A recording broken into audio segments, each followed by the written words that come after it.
नमस्कार दोस्तों, स्वागत है एक बार फिर से हमारे धर्म आस्था यूट्यूब चैनल पर। को क्यों माना जाता है सर्वशक्तिमान, क्या है इसका पूरा रहस्य और पौराणिक मान्यताएं।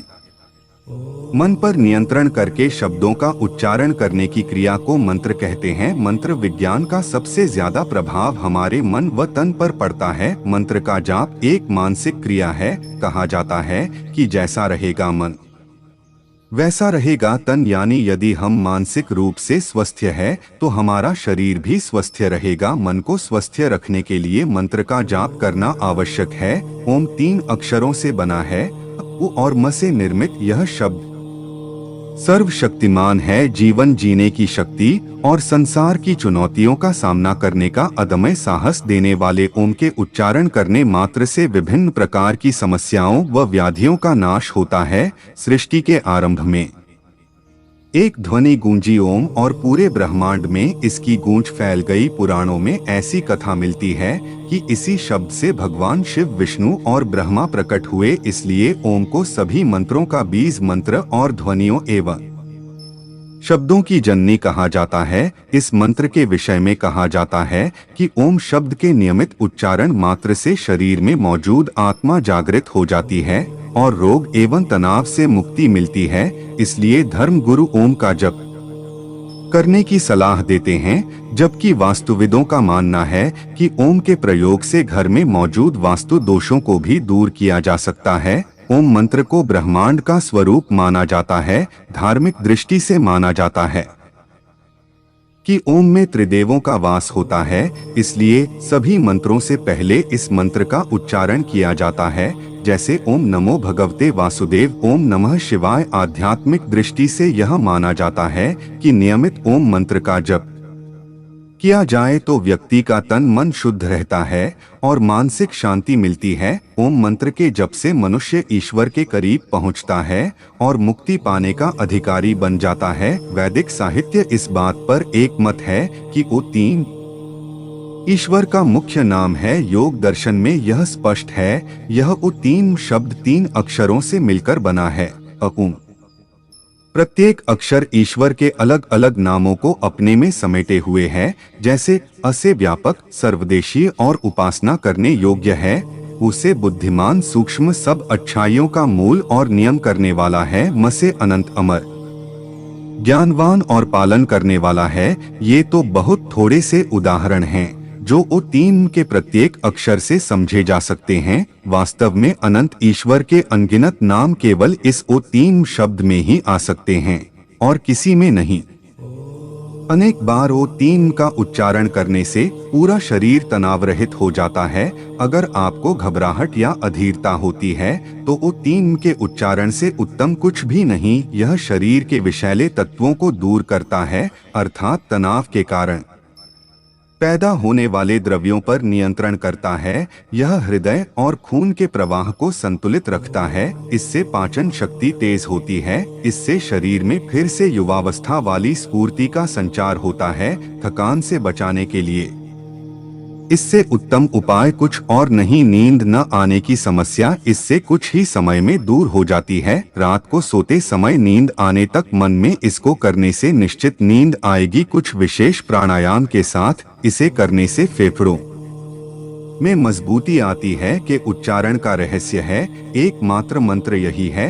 आत्मा का संगीत ओम का यह चिन्ह अद्भुत है। यह संपूर्ण ब्रह्मांड का प्रतीक है। बहुत सी आकाश गंगाएं इसी तरह फैली हुई है। ब्रह्मा का अर्थ होता है विस्तार, फैलाव और फैलना। ओंकार ध्वनि के 100 से भी अधिक अर्थ दिए गए हैं। यह अनादि और अनंत तथा निर्वाण की अवस्था का प्रतीक है। को ओम कहा जाता है। उसमें भी बोलते वक्त ओ पर ज्यादा जोर होता है। इसे प्रणव मंत्र भी कहते हैं। इस मंत्र का प्रारंभ है, अंत नहीं। यह ब्रह्मांड की अनाहत ध्वनि है। अनाहत अर्थात किसी भी प्रकार की टकराहट या दो चीजों या हाथों के संयोग के उत्पन्न ध्वनि नहीं। इसे अनहद भी कहते हैं। संपूर्ण ब्रह्मांड में यह अनवरत जारी है।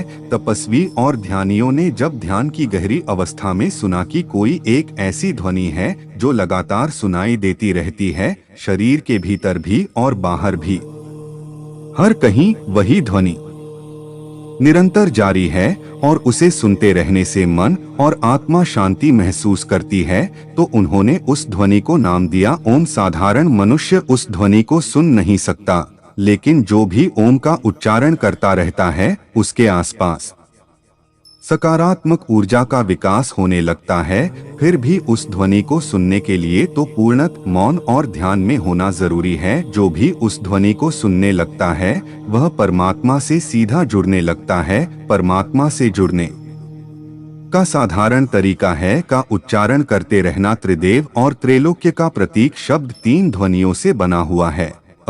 इन तीनों ध्वनियों का अर्थ उपनिषद में भी आता है। यह ब्रह्मा, विष्णु और महेश का प्रतीक भी है और यह भूप लोक और स्वर्ग लोक का प्रतीक है। बीमारी दूर भगाएं। तंत्र योग में एकाक्षर मंत्रों का भी विशेष महत्व है। देवनागरी लिपि के प्रत्येक शब्द में अनुस्वार लगाकर उन्हें मंत्र का स्वरूप दिया गया है। उदाहरण के तौर पर कं, खन, गन, घ आदि। इसी तरह श्री, क्ली, ह्री, हूं, फट आदि भी एकाक्षरी मंत्रों में गिने जाते हैं। सभी मंत्रों का उच्चारण जीभ, होंठ, तालु, दांत, कंठ और फेफड़ों से निकलने वाली वायु के सम्मिलित प्रभाव से संभव होता है। इससे निकलने वाली ध्वनि शरीर के सभी चक्रों और हार्मोन स्राव करने वाली ग्रंथियों से टकराती है। इन ग्रंथियों के स्राव को नियंत्रित करके बीमारियों को दूर भगाया जा सकता है। उच्चारण की विधि प्रातः उठकर पवित्र होकर ओंकार ध्वनि का उच्चारण करें। का उच्चारण पद्मासन, अर्ध पद्मासन, सुखासन, वज्रासन में बैठकर कर सकते हैं।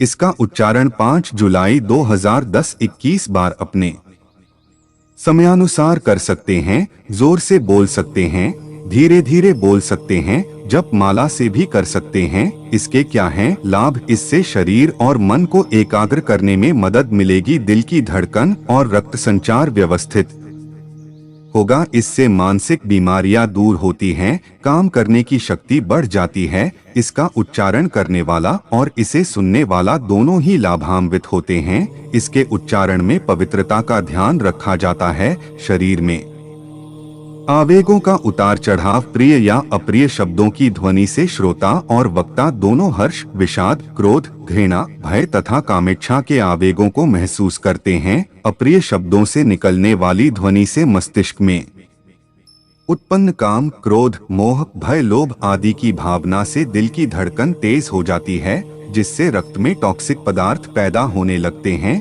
इसी तरह प्रिय और मंगलमय शब्दों की ध्वनि मस्तिष्क, हृदय और रक्त पर अमृत की तरह लाभकारी रसायन की वर्षा करती है। कम से कम 108 बार ओम का उच्चारण करने से पूरा शरीर तनाव रहित हो जाता है। कुछ ही दिनों पश्चात शरीर में एक नई ऊर्जा का संचरण होने लगता है। ओम का उच्चारण करने से प्रकृति के साथ बेहतर तालमेल और नियंत्रण स्थापित होता है, जिसके कारण हमें प्राकृतिक ऊर्जा मिलती रहती है। ओम का उच्चारण करने से परिस्थितियों का पूर्वानुमान होने लगता है। ओम का उच्चारण करने से आपके व्यवहार में शालीनता आएगी, जिससे आपके शत्रु भी मित्र बन जाते हैं। ओम का उच्चारण करने से आपके मन में निराशा के भाव उत्पन्न नहीं होते हैं। आत्महत्या जैसे विचार भी मन में नहीं आते हैं। जो बच्चे पढ़ाई में मन नहीं लगाते हैं या फिर उनकी स्मरण शक्ति कमजोर है, उन्हें यदि नियमित ओम का उच्चारण कराया जाए तो उनकी स्मरण शक्ति भी अच्छी हो जाएगी और पढ़ाई में मन भी लगने लगेगा। मित्रों, आज की प्रस्तुति में बस इतना ही। मित्रों, हर रोज कुछ नया सीखना चाहते हैं तो धर्म आस्था यूट्यूब चैनल को सब्सक्राइब अवश्य करें। धन्यवाद।